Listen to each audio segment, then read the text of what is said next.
Hello बच्चों, welcome to our channel. तो आज एक नई वीडियो के साथ जिसमें हम मिनरल न्यूट्रिशन डिस्कस कर रहे हैं और देख ही रहे हैं कि ये आज आपका पार्ट 5th वीडियो है। ठीक है, पार्ट 4 तक हमने कवर कर लिया है, जिसमें हमने इंट्रोडक्शन किया था role of macronutrients, role of micronutrients. ठीक है, तो इसके आगे हम रोल ऑफ माइक्रोन्यूट्रिएंट्स में दो आपके एलिमेंट्स बच गए थे। ठीक है, दो एलिमेंट्स आपके बच गए थे तो उन्हीं को डिस्कस करना है, और अगर देखेंगे कुछ थोड़ा सा और अगर पार्ट डिस्कस हो सकता है तो और कर लेंगे। ठीक है, नहीं तो नाइट्रोजन मेटाबॉलिज्म इसका नेक्स्ट पार्ट है, उसके लिए एक अलग से वीडियो बनाएंगे। ठीक है, तो उम्मीद करते हैं आपने पिछला वीडियो देखा होगा, और पिछला वीडियो देख लीजिए तभी आइए। वैसे बहुत ज़्यादा तो रिलेटेड नहीं है, लेकिन फिर भी अगर आप देखे रहेंगे तो अच्छा रहेगा। ठीक है, तो कॉपी पेन ले लीजिए और नोट बनाना स्टार्ट कीजिए। चलिए शुरू करते हैं। तो हमारा दो एलिमेंट बचा था।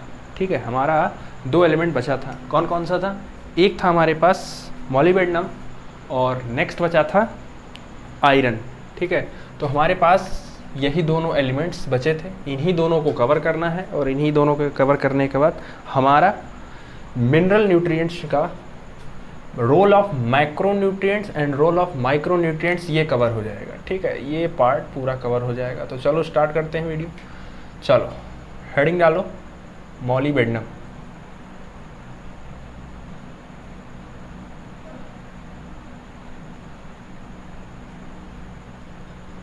ठीक है, मॉलिबेडनम। चलो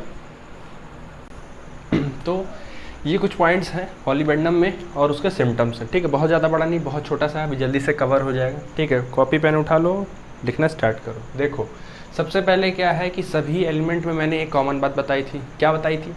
सभी कॉमन एलिमेंट में एक बात भी बताई थी कि सबसे पहले आप उसका क्या लिखेंगे, सबसे पहले आप उसका लिखेंगे कि वो किस फॉर्म में एब्जॉर्ब होता है। सबके लिए एक पहला एक स्टेप है, मान लो कि ये कॉमन स्टेप है, ये सबके लिए एक पहला क्या लिखेंगे, सबके लिए यही लिखेंगे कि किस फॉर्म में वो एब्जॉर्ब होता है। ठीक है, तो जनरली जो ये एब्जॉर्ब होता है ये MoO4 माइनस। ठीक है, इसे बोलते हैं मॉलिबेडेट आयन। ठीक है, इसे बोलते हैं मॉलिबेडेट आयन। ठीक है, बोलते हैं मॉलिबेडेट आयन। अच्छा, ये इस फॉर्म में एब्जॉर्ब होता है। ठीक है, लेकिन आपके NCERT में जो डाटा दिया है वो दिया है MoO2+2। अच्छा, दोनों को ध्यान से देखो, यहाँ +4 है इसलिए -2 है, यहाँ 2 ऑक्सीजन हो गया इसलिए +2 है। तो ये वाला आपका NCERT का डाटा है। तो NCERT का डाटा है तो आपके नीट के लिए भी हेल्पफुल होगा, क्योंकि NCERT के डाटा ही पूछा जाता है। तो आप ज़्यादा जो वजन है या ज़्यादा जो प्रेफरेंस है वो आप इसी को देंगे, इसको ना दीजिए। बस जाने रहो एक अलग तरीके से कि ये इस फॉर्म में भी एब्जॉर्ब होता है। ठीक है, मान लो अगर कहीं पेपर में आ गया कि molybdenum absorb in the plant in the form of MoO2 minus, MoO4 minus, MoO2+2 both या नन ऑफ द अबव। ठीक है, अगर ऐसे आ गया तो आप क्या करेंगे, या उसमें कह दिया कि एक ऑप्शन इसके लिए दे दिया, एक ऑल ऑफ द अबव कर दिया, या एक नहीं किया, तो उस केस में अगर आपको पता रहेगा तो उस केस में आप क्या लगा देंगे, बोथ लगा देंगे का मतलब दोनों सही है। ठीक है, तो इसीलिए कहा जा रहा है कि आप याद रखिए, बाकी NCERT में आप लिख लीजिए कि इस फॉर्म में भी एब्जॉर्ब होता है। ठीक है, ये कुछ पॉइंट्स हैं। ठीक है, देखो पॉइंट्स इसमें क्या है कि आपको एज इट इज़ फंक्शन याद कर लेना है। दिक्कत यहाँ पे ये है कि जो यहाँ पे टर्म आए हैं वो पिछले चैप्टर्स में आ चुके हैं। जैसे यहाँ पे कुछ सेल से रिलेटेड है तो वो पिछले टर्म में उस टर्म का मतलब समझाया जा चुका है, या कुछ टर्म हैं जो अभी बाद में समझाए जाएंगे। तो आप अभी एज इट इज़ ऐसे इसको याद कर लीजिए, और नहीं भी याद होता हो तो बाद में जब आपको वो सारे चैप्टर्स पढ़ाए जाएंगे तो आप रिलेट करके, या जब पढ़ाएंगे तो आपको बताएंगे कि यहाँ इस कमी का, न्यूट्रिशंस का डिफिशेंसी बताए थे। ठीक है, तो अभी कोशिश करिए कि याद हो जाए तो अच्छी बात है। ठीक है, सबसे पहले क्या है, ये रोल करता है as a prosthetic group of nitrate reductase, nitrogenase reductase and nitrogenase and nitrogen metabolism. अच्छा, एक बात इससे ये क्लियर हो रही है कि मॉलिबेडनम जो है वो नाइट्रोजन पे बहुत इफेक्ट जा रहा है, क्योंकि ये देखो नाइट्रेट रिडक्टेज में भी नाइट्रोजन है, नाइट्रोजनेज रिडक्टेज में भी है, और नाइट्रोजनस, और ये है नाइट्रोजनेज, ये है नाइट्रोजन मेटाबॉलिज्म। मतलब नाइट्रोजन पे ये अपना रोल बहुत दे रहा है। कौन? मॉलिबेडनम। तो कभी कोई पूछा जा सकता है कि उस एलिमेंट का नाम लिखो जो जिस एलिमेंट की वजह से किसी दूसरी एलिमेंट या उसके एंजाइम्स पे असर पड़ रहा हो, तो आपका मॉलिबेडनम है वो। ठीक है, याद कर लो।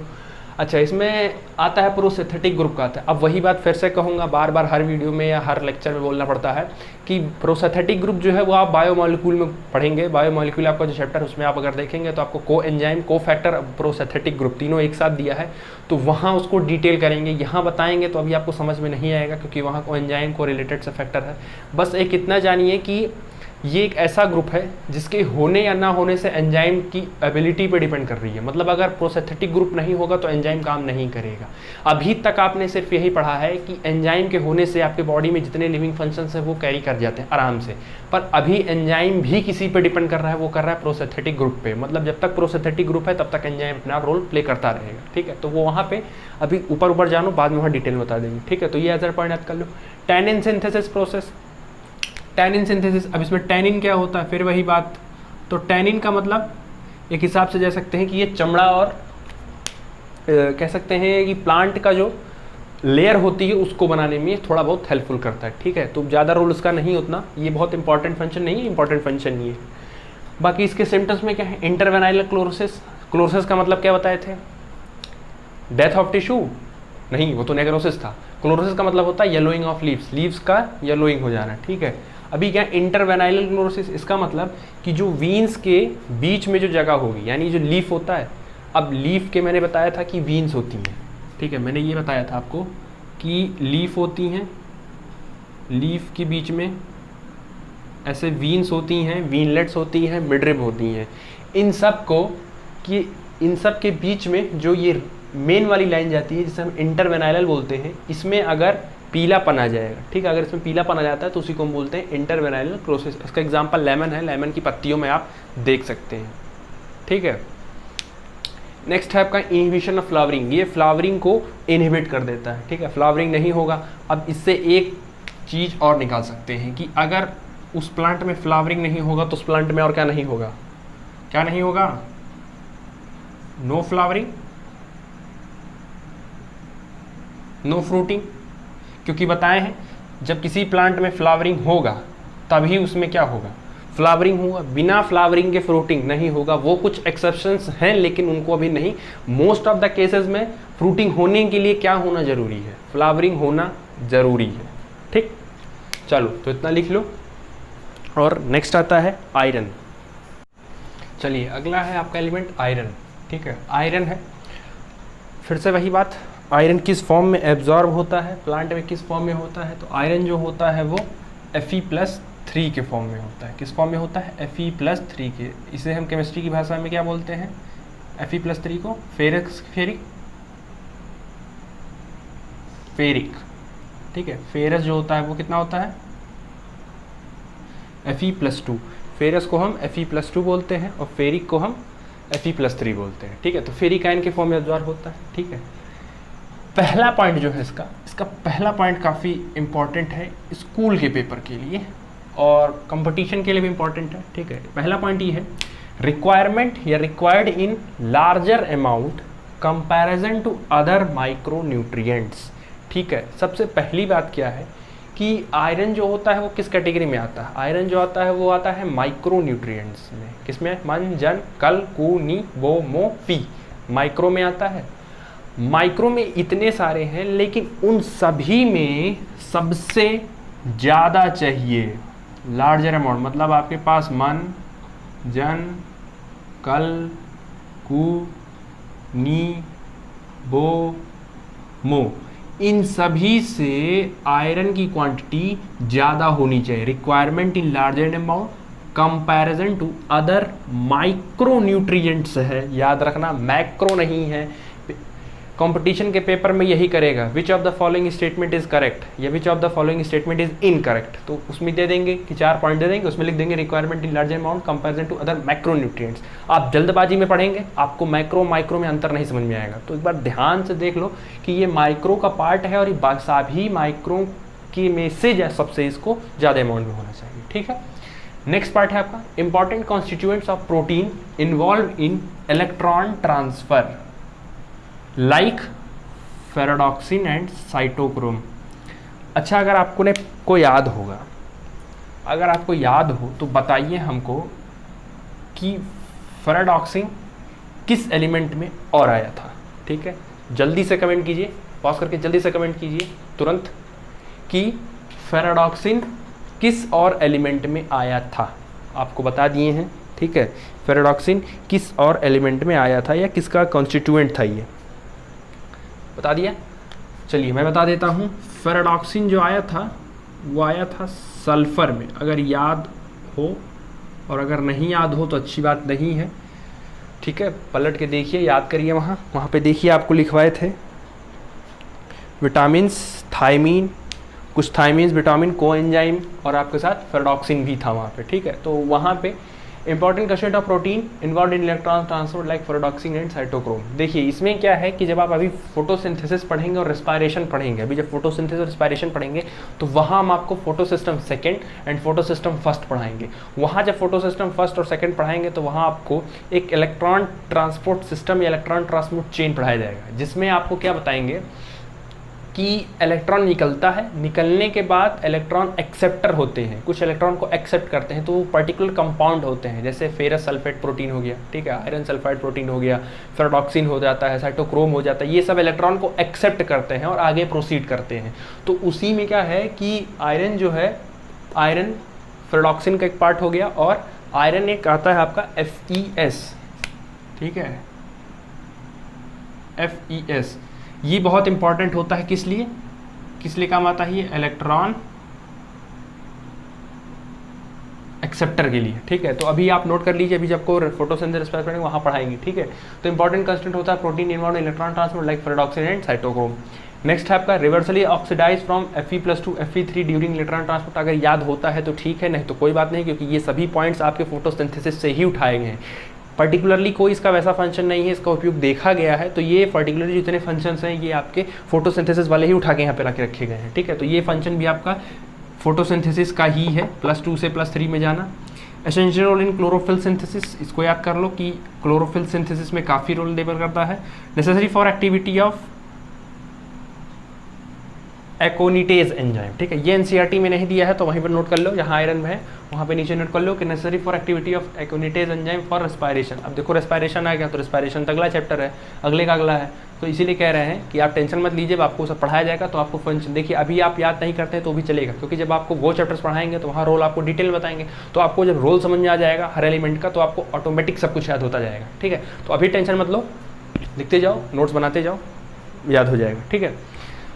अच्छा, इसी में साथ में इसका डिफिशिएंसी आता है। अच्छा, डिफिशिएंसी इसका बहुत बड़ा नहीं है, तो मैं 2 ही डिफिशिएंसी है इसका, 2 या 3 है, तो मैं ऐसे ही बोल दे रहा हूँ, आप लिख लीजिए ऐसे, ठीक है, ज़्यादा बहुत बड़ा नहीं है डिफिशिएंसी इसका, तो मैं ऐसे ही बोल दे रहा हूँ, आप लिख लीजिए। डाली हेडिंग डिफिशिएंसी सिम्टम, ठीक है। पहला इसका सिम्टम है कि इनहिबिशन ऑफ रेस्पायरेशन, ठीक है, रेस्पायरेशन को ये इनहिबिट करेगा, रेस्पायरेशन को ये इनहिबिट करेगा। कैसे इनहिबिट करेगा? लास्ट वाला एंजाइम क्या था कि ये जो एकोनिटेज एंजाइम था वो किसको एक्टिवेट कर रहा था? रेस्पायरेशन जो एंजाइम था वो रेस्पायरेशन को प्रोसीड कर रहा है। अगर और कौन कर रहा है उसको? आयरन, मतलब आयरन उस एंजाइम को एक्टिवेट कर रहा है जिसकी वजह से रेस्पायरेशन हो रहा है। अगर वो एंजाइम एक्टिवेट ही नहीं होगा, मतलब वो आयरन रहेगा नहीं, तो एंजाइम एक्टिवेट नहीं होगा तो आपका रेस्पायरेशन का प्रोसेस नहीं होगा, तो मतलब रेस्पायरेशन का जो प्रोसेस है वो क्या होगा? थोड़ा अफेक्टेड हो जाएगा। दूसरा है आपका क्लोरोप्लास्ट डिसइंटीग्रेट हो जाएगा, मतलब आपके जो लीव्स के क्लोरोप्लास्ट है वो सब टूट जाएंगे। और क्लोरोप्लास्ट अगर टूट जाएगा तो क्योंकि हमें पता है कि फोटोसिंथेसिस का मेन जो है वो कहाँ होता है? क्लोरोप्लास्ट में ही होता है, स्ट्रोमा होता है और स्ट्रोमा रीजन में होता है, ठीक है। Dark reaction, light reaction, grana, ठीक है, वहाँ सब होता है। तो अगर ये नहीं होगा, क्लोरोप्लास्ट अगर टूट जाएगा, डिसइंटीग्रेट हो जाएगा तो आपका फोटोसिंथेसिस का प्रोसेस भी नहीं होगा, ठीक है। तो इसी के साथ आपका पूरा रोल ऑफ माइक्रोन्यूट्रिएंट्स खत्म हो गया है। और अब आगे हम ट्रांसलोकेशन की बात करेंगे, ठीक है। अगर इतनी बातें समझ में आ गई हों तो अच्छी बात है। अब अगला जो हम है वो हम पढ़ेंगे ट्रांसलोकेशन के बारे में, ठीक है। किसके बारे में? ट्रांसलोकेशन। तो चलिए शुरू करते हैं ट्रांसलोकेशन के बारे में। चलो, ट्रांसलोकेशन शुरू करने से पहले कुछ 2-3 पॉइंट्स और हैं, उनको डिस्कस कर लेते हैं, ठीक है। उसके बाद शुरुआत करते हैं। अभी थोड़ा सा रुक जाओ। तो इसमें 1-2 पॉइंट और एनसीईआरटी में देखो, रोल ऑफ मैक्रो और माइक्रो न्यूट्रिएंट्स के बाद कुछ पॉइंट ये हैं और उसके बाद कुछ के बाद एक पैराग्राफ दिया है, ठीक है। तो डिफिशिएंसी सिम्टम और क्रिटिकल कंसंट्रेशन को लेके, फिर टॉक्सिसिटी को लेकर वो सब डिस्कस कर लेते हैं आज की वीडियो में। वो सब आज की वीडियो में डिस्कस होने के बाद अगले वीडियो में हम अच्छे से एक पूरा लेक्चर एब्जॉर्प्शन पे बना देंगे, सॉइल के ट्रांसलोकेशन पे, फिर उसका इंगेजमेंट और नाइट्रोजन के मेटाबॉलिज्म बना देंगे, ठीक है। तो उम्मीद करते हैं जल्दी खत्म हो जाएगा। आराम से पढ़ो, कोई दिक्कत नहीं है, बस समझ में आना चाहिए, ठीक है। देखो मोबिलिटी ऑफ एनिमल्स बोल दिया। देखो अभी क्या है कि मिनरल न्यूट्रिशन पढ़ा, उसमें एलिमेंट का रोल पढ़ा कि क्यों एलिमेंट साइंटिस्ट ने खोजा, उसमें एलिमेंट्स का रोल था, उसमें रोल्स पढ़ा। फिर उसमें आपने मैक्रो और माइक्रो को छांटा कि ये माइक्रो होगा, ये माइक्रो होगा, तो उसमें आपने फिर फर्दर माइक्रो के रोल्स पढ़े सारे, फिर आपने फर्दर माइक्रो के रोल्स पढ़े सारे। अब उसके बाद इसमें आता है कि मोबिलिटी ऑफ मिनरल्स, मतलब कौन सा एलिमेंट जो है वो मूव कर सकता है। मोबिलिटी का मतलब क्या होता है? मोबिलिटी का मतलब होता है एबिलिटी टू मूव, ठीक है। क्या होता है? एबिलिटी टू मूव, मतलब कौन सा एलिमेंट अपने आप को मूव कर सकता है, ठीक है। तो इसी कैटेगरी में दो पार्ट है, एक है मूवेबल एलिमेंट, एक है इमूवेबल एलिमेंट। मूवेबल एलिमेंट में आपका आता है नाइट्रोजन, फास्फोरस, पोटेशियम, मैग्नीशियम, और इमूवेबल में अकेला सिर्फ आता है कैल्शियम। देखो इसमें एक बात याद रखो, मूवेबल में कौन आता है? नाइट्रोजन, फास्फोरस, पोटेशियम, मैग्नीशियम, ठीक है। इन सब की कमी होगी अगर प्लांट में, अगर इन सब की कमी होगी प्लांट में, तो उसका जो सिम्टम है, उसका जो डिफिशिएंसी सिम्टम है, वो सबसे पहले अपीयर होगा ओल्डर लीव्स में। क्या बोला? अगर ये सारे के सारे एलिमेंट्स प्लांट में, सारे के सारे एलिमेंट्स प्लांट में कम हो जाते हैं, डेफिशिएंट हो जाते हैं, तो इनकी वजह से जो भी सिम्टम्स अप्लाई होगा, जो भी सिम्टम्स प्लांट में आएगा, वो पहले ओल्डर पत्तियों में, सबसे पहले ओल्डर लीव्स में आएगा, ठीक है। ओल्डर लीव्स में आ जाएगा। अच्छा, अगर इसके बाद जब ओल्डर लीव्स में आएगा, दूसरी बात ये है कि अगर प्लांट ओल्ड हो जाएंगे, ठीक है, सबसे पहले इनमें सिम्टम आएगा।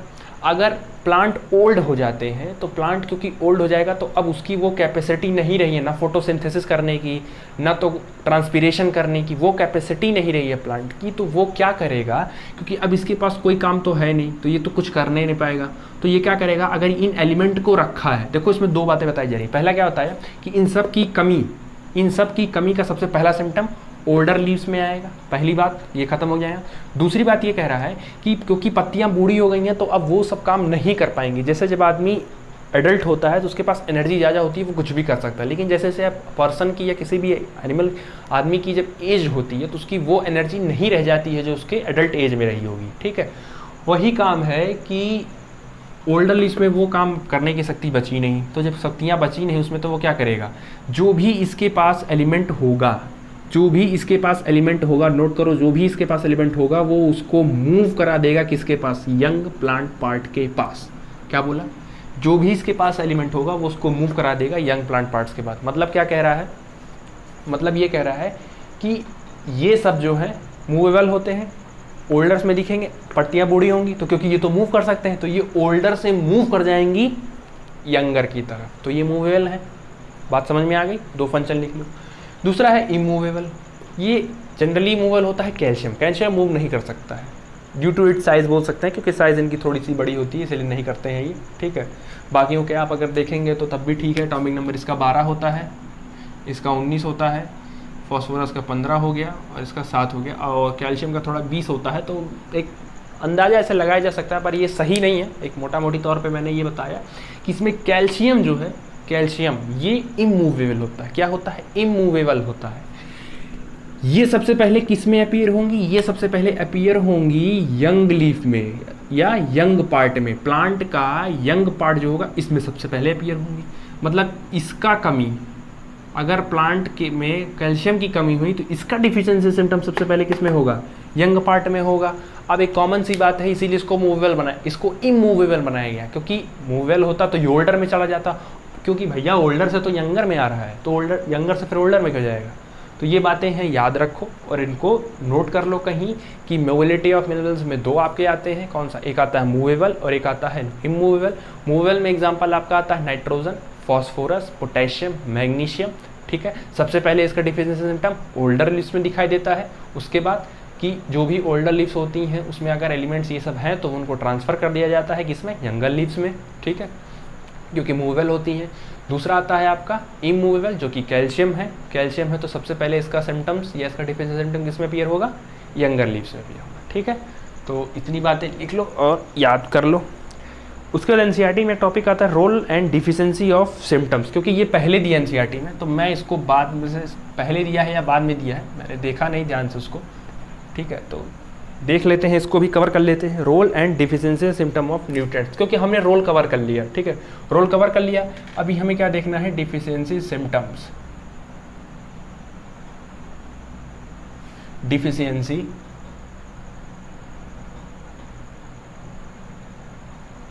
Symptoms of nutrients, deficiency symptom of nutrients. इसमें एक दो पॉइंट है, ठीक है, जिसको एनसीईआरटी में पढ़ना मिल जाएगा। मैं डेफिनेशन नहीं लिखवा रहा हूँ, मैं सिर्फ ऐसे लिखवा दे रहा, डेफिनेशन आपको बता दूंगा। पहला जो आता है वो आता है क्रिटिकल कंसंट्रेशन, ठीक है। दूसरा आता है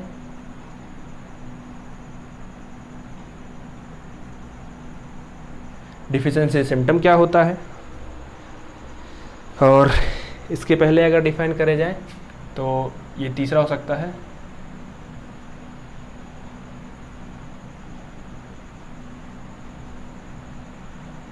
डेफिशिएंट क्या होता है, ठीक है। ये तीन पार्ट आपका आता है, इन्हीं तीनों को डिफाइन कर लेते हैं। देखो क्या होता है क्रिटिकल कंसंट्रेशन। क्रिटिकल कंसंट्रेशन कहने का मतलब ये है कि जितने भी आपके मैक्रो एलिमेंट हैं, ठीक है, जितने भी आपके मैक्रो एलिमेंट हैं या माइक्रो एलिमेंट है, क्या बोला, जितने भी मैक्रो एलिमेंट हैं या माइक्रो एलिमेंट हैं, इनका लेवल उतना कम हो जाए जिसकी वजह से प्लांट का ग्रोथ रिटार्ड हो जाए।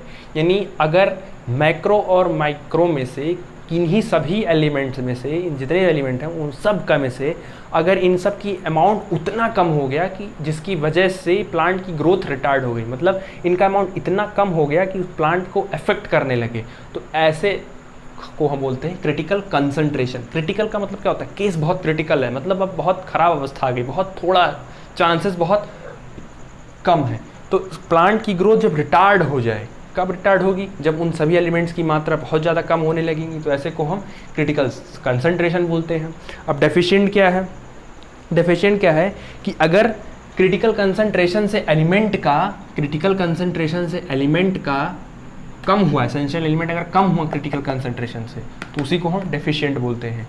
अगर एसेंशियल एलिमेंट क्रिटिकल कंसंट्रेशन से कम हुआ तो उसी को हम डेफिशिएंट बोलते हैं। और इनके कम होने की वजह से प्लांट में जो भी मॉर्फोलॉजिकल कैरेक्टर्स, मॉर्फोलॉजिकल डिफरेंसेस देखने को मिलते हैं, उसको हम उसका डिफिशिएंसी सिम्टम्स बोलते हैं, ठीक है। क्या बोला एक बार फिर से देखो, क्रिटिकल कंसंट्रेशन क्या होता है। क्रिटिकल कंसंट्रेशन का कहने का मतलब है कि किसी भी एलिमेंट का मात्रा या अमाउंट उतना कम हो जाए जिसकी वजह से प्लांट का ग्रोथ रिटार्ड हो जाए या रुक जाए।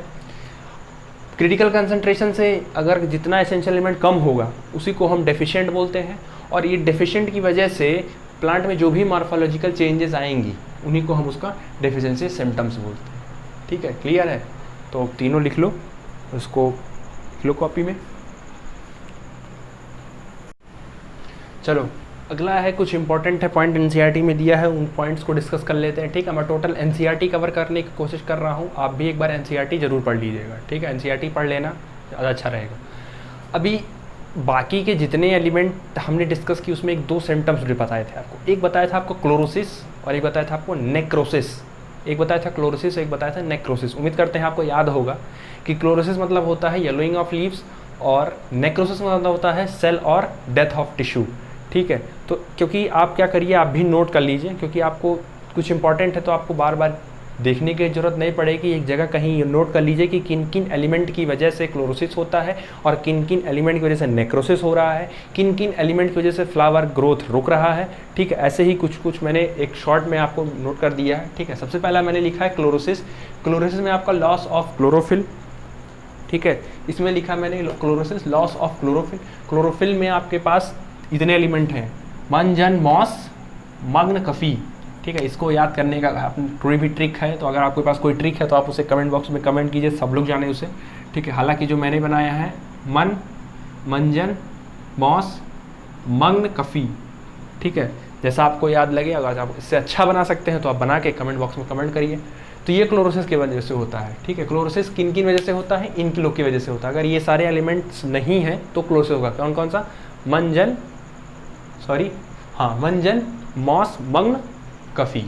दूसरा है नेक्रोसिस। नेक्रोसिस बताया था डेथ ऑफ टिश्यू। ठीक है, कास्कू मग, इसको याद करने का है तरीका कास्कू मग, कास्कू मग। ठीक है, कास्कू मग। नेक्स्ट है आपका inhibition of cell division. Cell division को इनहिबिट करने वाले क्या है? मॉन्क एस। ठीक है, वो बुद्ध में आता है ना मॉन्क, MONK, मॉन्क्स, तो ये हो जाएगा मॉन्क्स। जैसे याद कर लो, सेल डिवीजन को रोकेगा ये सारे एलिमेंट्स।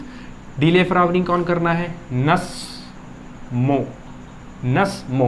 तो ये है, उम्मीद करते हैं कि ये सब याद कर लेना, पेपर में पूछा जा सकता है। ठीक है, 11th का है, जो बच्चे 11th देना है वो आराम से इसको पढ़ लीजिए, पूछा जा सकता है। ठीक है, क्लोरोसिस में आपका क्या है? मंजन, मॉस, मग्न, कफ़ी। नेक्रोसिस में आपका है काकू मग। इनहिबिशन ऑफ क्या है? मॉन्क्स। और डिले फ्लावरिंग में है नस्मो। ठीक है, इसको याद कर लो।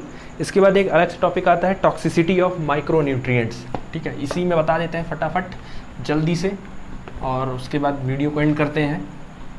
ठीक है, पढ़ाई करते रहिए और टाइम बहुत कम बचा है। ठीक है, तो पढ़ाई करते रहिए, टाइम बहुत ज़्यादा नहीं बचा है। नेक्स्ट आता है आपका टॉक्सिसिटी। ठीक है, टॉक्सिसिटी क्या होता है? टॉक्सिसिटी जो होता है, जनरली पहले जानो टॉक्सिसिटी किसकी वजह से होता है। टॉक्सिसिटी जो मेनली देखा गया है वो देखा गया है कि टॉक्सिसिटी जो है वो माइक्रोन्यूट्रिएंट्स की वजह से हो रहा है। सबसे पहली बात तो नोट करो कि टॉक्सिसिटी जो देखा गया है वो किसकी वजह से देखा गया है? माइक्रोन्यूट्रिएंट्स की वजह से देखा गया है। इसमें दूसरा पॉइंट हम आपको जब माइक्रोन्यूट्रिएंट्स की डेफिनेशन बता रहे थे तो इसमें आपको बताए थे कि इसका अमाउंट जो है वो 10 मिलीमोल्स पर केजी ऑफ ड्राई मैटर होना चाहिए, मतलब इतने से कम होना चाहिए। आपको मैक्रो में बताए थे कि इतने से ज़्यादा होना चाहिए। कितने से? 10 मिलीमोल्स पर केजी ऑफ ड्राई मैटर से अगर ज़्यादा होगा या ज़्यादा होना चाहिए तो माइक्रो होगा, और कम होगा तो माइक्रो होगा। ठीक है, ये दो बात में। अब इन्हीं दोनों पॉइंट से ही टॉक्सिसिटी डिफाइन होगी।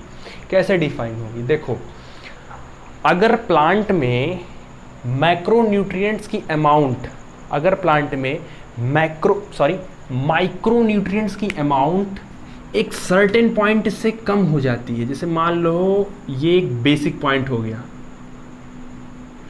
जिसमें हमको इतने ही माइक्रोन्यूट्रिएंट्स चाहिए, इतने ही मतलब चाहिए। अब ये बढ़िया एकदम प्लांट इस पे काम कर रहा है, जितने चाहिए उतने थे सबके सब। अभी क्या हुआ कि इससे थोड़ा सा प्लांट में कम हो गया। ठीक है, मैं ये जो तिरछी लाइन बनाया हूँ, ठीक है, जिगजैग लाइन जो बनाया हूँ, ये है कि प्लांट में इतना तो चाहिए था, पर प्लांट में क्या हो गया? इतना कम हो गया। मान लेते हैं x इसमें कम हो गया। अगर इसमें कम हो जाएगा तो ऐसी स्थिति को बोलते हैं डेफिशिएंट सिम्टम। ऐसी स्थिति को बोलेंगे हम डेफिशिएंट सिम्टम। आप अपने या डेफिशिएंसी सिम्टम, जो भी आप बोलना चाहे, कॉपी में किताब में देखना, यही दिया है। ठीक है, अब अगर यही ज़्यादा हो गया, कितना ज़्यादा हुआ? मान लिया y ज़्यादा हो गया। अगर y हो गया तो इसी को बोलते हैं टॉक्सिसिटी ऑफ माइक्रो न्यूट्रिएंट्स। क्या बात आई आपको समझ में? मैंने क्या बताई? मैंने ये बताया कि जो प्लांट में एक बेसिक चाहिए, माइक्रो न्यूट्रिएंट की एक जो बेसिक लेवल चाहिए एलिमेंट्स की, वो इतनी होनी चाहिए, मतलब लेस देन 10 मिलीमोल्स पर केजी ऑफ ड्राई मैटर होना चाहिए। अगर उससे कम हो जाता है, मतलब x कम हो गया, तो ऐसी स्थिति को डिफिशिएंसी सिम्टम या डेफिशिएंट सिम्टम बोलेंगे। और अगर उससे ज़्यादा हो गया, मॉडरेट इंक्रीज कर गया, क्योंकि अच्छा इसका देखो नाम ही इसका क्या है? माइक्रो है, और माइक्रो का मतलब कम ही चाहिए लेकिन आप उसको ज़्यादा दे रहे हो। तो अगर ये ज़्यादा हो जाता है तो ऐसी स्थिति को हम टॉक्सिसिटी ऑफ माइक्रो न्यूट्रिएंट्स बोलते हैं। ठीक है, क्लियर है? एनसीईआरटी में यही दिया है माइक्रो न्यूट्रिएंट्स के बारे में। ठीक है, अब इसके बाद माइक्रो न्यूट्रिएंट्स का एनसीईआरटी में अगर पैरा पढ़ोगे तो एक बहुत बढ़िया एग्जाम्पल दिया है मैंगनीज को लेके। मैंगनीज को लेके बहुत अच्छा एग्जाम्पल दिया है। उसमें मैंगनीज बताया है कि वो मैंगनीज जो है वो आयरन पे और कैल्शियम पे और मैग्नीशियम पे, इन तीनों पे बहुत बढ़िया इफेक्ट डालता है। ठीक है, अगर मैंगनीज की अमाउंट ज़्यादा हो जाएगी, क्योंकि मैंगनीज क्या है, मन जन माइक्रो का पार्ट है ना, अगर मैंगनीज की अमाउंट बढ़ जाएगी तो बाकी जो है आयरन, कैल्शियम, मैग्नीशियम, इन सब का लेवल तुरंत नीचे डाउन हो जाएगा। तो एक के बढ़ने से दूसरा का लेवल क्या हो गया, डाउन हो गया। अब ये तो अकेले बढ़ा था, मैंगनीज तो अकेले बढ़ा था, लेकिन डाउन इसने 3 लोग को कर दिया। किसको किसको? कैल्शियम को भी कर दिया, मैग्नीशियम को भी कर दिया, आयरन को भी कर दिया। अब इन तीनों के डिफिशिएंसी सिम्टम तो प्लांट में दिखेंगे। तो ये एज अ मैंगनीज क्या काम किया, टॉक्सिसिटी का काम किया, क्योंकि मैंगनीज को जितना चाहिए था उससे ज़्यादा। एक तो मैंगनीज ठहरा वैसे भी माइक्रोन्यूट्रिएंट्स, ऊपर से ज़्यादा उसको ज़्यादा हो गया वो। तो यही प्रॉब्लम है कि मैंगनीज जो है वो एज अ रोल प्ले क्या करता है, टॉक्सिसिटी के। ठीक है, एनसीईआरटी ध्यान से पढ़ो, वहाँ पे मिल जाएगा। और कोई पॉइंट, कोई डाउट हो तो उसे आप ज़रूर कमेंट करिए। ठीक है, और फिलहाल इतने पार्ट में हम इतना ही रहने देते हैं। तो अच्छा, एक बात और है, एक बात इसमें और ये है कि जो मैंगनीज होता है, ठीक है, ऐसे इसी में डाल लो, जैसे मैंने बताया कि ये टॉक्सिसिटी हो गया, तो इसमें जो मैंगनीज होता है आपका Mn, ये कम्पीट करता है 3 लोग से, आयरन से, मैग्नीशियम से, कैल्शियम से। इन तीनों से ये कम्पीट करता है। अगर भैया मैंगनीज माइक्रोन्यूट्रिएंट्स है, अगर मैंगनीज की अमाउंट बढ़ जाएगी तो आयरन, मैग्नीशियम और कैल्शियम, इन तीनों की अमाउंट घट जाएगी। तुरंत वो उसको घटा देगा। ठीक है, एक अगला पॉइंट ये है कि मैंगनीज जो है, मैंगनीज वो कम्पीट करता है, मैंगनीज जो है वो कम्पीट करता है किससे, आयरन से, मैग्नीशियम से, कैल्शियम से। किस बारे में कम्पीट करता है, ये कम्पीट करता है मैग्नीशियम, आयरन और कैल्शियम से एंजाइम से जुड़ने के लिए। ठीक है, एंजाइम से मैंगनीज कम्पीट इन टू या फॉर अटैचमेंट विथ एंजाइम। मतलब मैंगनीज की अमाउंट ज़्यादा हुई तो इन तीनों की अमाउंट कम होगी। ध्यान से समझो, मैंगनीज की अमाउंट ज़्यादा हुई, ठीक है, मैं समझाता हूँ। जैसे मान लो ये ब्लू वाला मैंगनीज हो गया, ठीक है, और इसमें ये वाला तीनों एलिमेंट हो गए आपके। ठीक है, अगर इसकी अमाउंट ज़्यादा हुई, इसकी मैंगनीज की अमाउंट ज़्यादा हुई तो वो तुरंत इन तीनों को क्या करेगा, कम करेगा। और कम करने के साथ साथ इसकी अमाउंट ज़्यादा होगी तो ये एंजाइम से पहले जुड़ने की कोशिश करेगा इन कंपैरिजन टू दिस, क्योंकि एंजाइम से जुड़ने की क्षमता इनकी है, तो ये इनसे कम्पीट करेगा कि पहले हम जाके जुड़ जाएं और इनको रोक दें। ठीक है, दूसरी बात क्या है, मैंगनीज कम्पीट एक बात में और करता है कि ये कैल्शियम का ट्रांसलोकेशन रोक देता है। शूट एपेक्स में जो आपका शूट होता है वो कैल्शियम में ट्रांसलोकेट नहीं होने देता है, तो इससे भी काफ़ी सिम्टम्स अपीयर होती हैं उसमें। ठीक है, तो यही आपका आज का पार्ट था और इसी के साथ हम वीडियो को एंड करते हैं। और आपको आज हमने पढ़ाया रोल ऑफ माइक्रोन्यूट्रिएंट्स में 2 पार्ट बचे थे। ठीक है, मॉलिबेडनम और आयरन, उसके पास कुछ मोबिलिटी और मिनरल्स के बारे में बताया, मूवेबल इमूवेबल के बारे में बताया। ठीक है, तो वीडियो को एंड करने से पहले मैं कुछ क्वेश्चंस पूछता हूँ, देखते हैं आपको याद है कि नहीं। ठीक है, आप जब भी वीडियो देखेंगे, ठीक है, जब भी वीडियो आप देखिए तुरंत कमेंट करिएगा। ठीक है, चलिए बताइए, मैं पिछले से भी पूछता हूँ, मैक्रो और माइक्रो में दोनों एलिमेंट्स में मिला के प्लांट को सबसे ज़्यादा अमाउंट में कौन सा एलिमेंट रिक्वायर होता है? पहला क्वेश्चन कि मैक्रो और माइक्रो को मिला के प्लांट को सबसे ज़्यादा अमाउंट में कौन सा एलिमेंट रिक्वायरमेंट होता है, ठीक है, दूसरा, पहला क्वेश्चन हो गया। दूसरा क्वेश्चन ये है कि प्लांट में कैटायनिक और एनायनिक बैलेंस करने के लिए किन किन एलिमेंट्स का इस्तेमाल होता है। प्लांट्स में कैटायनिक और एनायनिक बैलेंस करने के लिए किन किन एलिमेंट्स का इस्तेमाल होता है, ठीक है।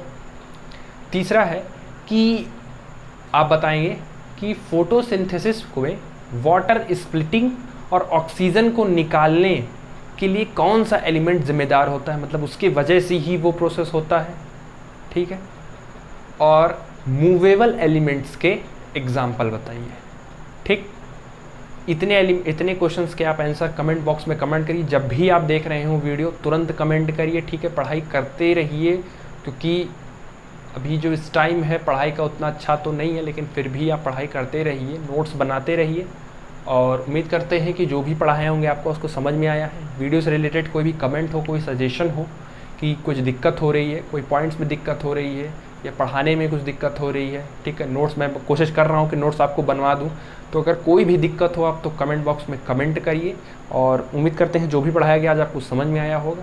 नेक्स्ट वीडियो जल्द आ जाएगी, ठीक है। समस्या थोड़ी ये है क्योंकि हमारा भी पेपर आने वाला है, तो इसीलिए जल्दी वीडियोस अपलोड करने में थोड़ी सी प्रॉब्लम हो रही है। फिर भी मैं कोशिश करूँगा कि वीडियो थोड़ी जल्दी आए, ठीक है। हालांकि पिछला वीडियो 2 दिन पहले आया था, तो कोशिश करेंगे कि थोड़ा जल्दी आए वीडियो, तो इसीलिए पेपर की वजह से थोड़ा सा टेंशन रहती है, लेकिन फिर भी मैनेज करेंगे। तो जो भी हो, पेपर तो देना ही है, सबको देना है। तो उम्मीद करते हैं जो भी पढ़ाया आपको समझ में आया होगा। कोई भी कमेंट, कोई भी दिक्कत हो तो आप बेहिचक पूछिए आप, और पढ़ाई करते रहिए। All the very best, thank you.